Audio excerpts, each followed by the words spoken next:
एक मित्र लिखते हैं, भविष्य के गर्भ में छिपी किसी अप्राप्य वस्तु, स्थिति, भावना या घटना को पाने, देखने अथवा अनुभव करने की बलवती काल्पनिक इच्छा को हम आशा के नाम से परिभाषित करते हैं।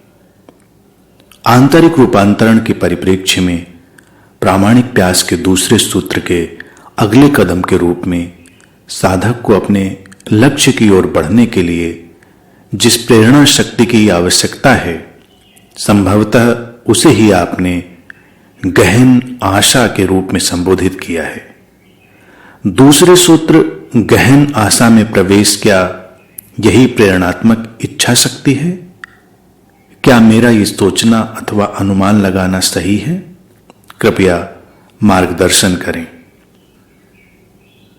जिसे आपने प्रेरणात्मक इच्छा शक्ति कहा है, वो हमारे भीतर की अदम्य प्रेरणा ही है। गहन आशा व्यक्ति के हृदय में स्थित अदम्य प्रेरणा का नाम है। वो प्रेरणा जो मंद नहीं पड़ती, जो निरंतर आगे की ओर देखती रहती है। लेकिन यहां पर कुछ बातें समझ लेनी आवश्यक होंगी कि प्रेरणा आंतरिक भाव है।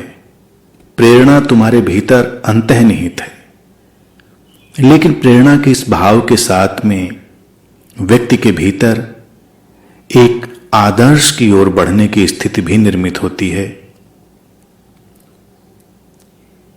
यहां यह बात ध्यान रखने की है कि प्रेरणा और आदर्श को अलग रखें। तुम्हारे भीतर आदर्श निर्मित करने की जो प्रक्रिया है, कई बार तुम उसे प्रेरणा से जोड़कर देखते हो, जबकि दोनों में मूलभूत अंतर है। आदर्श सदैव बाहर की ओर उन्मुख है।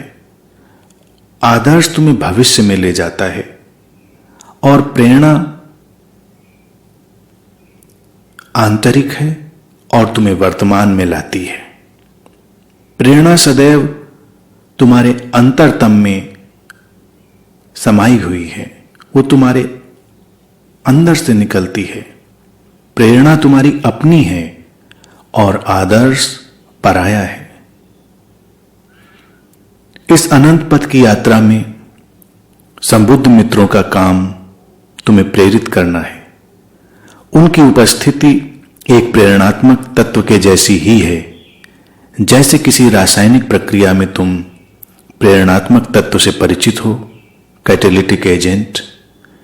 वो प्रेरणात्मक तत्व, वो कैटालिस्ट उस रासायनिक प्रक्रिया में अहम भूमिका निभाता है, लेकिन वो उसमें भागीदार नहीं होता, वो उससे अलग बना रहता है।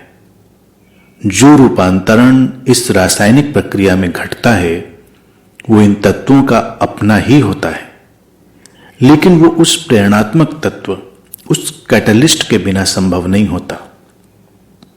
एक संबुद्ध मित्र, एक सद्गुरु ऐसा ही कैटालिस्ट है, प्रेरणात्मक तत्व है।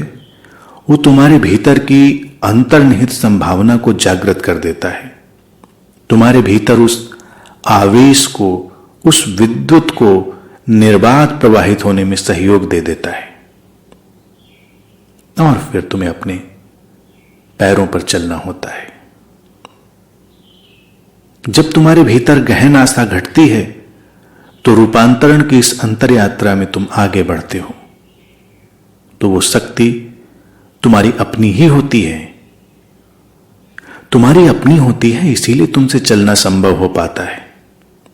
बाहर के जीवन में ऐसा संभव भी हो सकता है कि तुम किसी बाहरी सहारे के माध्यम से आगे चल सको, लेकिन अंतर जगत में ऐसा बिल्कुल संभव नहीं होता। यहां तुम्हारे कदम बढ़ते हैं तो तुम्हारी अपनी ही शक्ति से, अन्यथा वो बढ़ते ही नहीं। बढ़ते हुए मालूम पड़ सकते हैं, लेकिन वो बढ़ते नहीं हैं।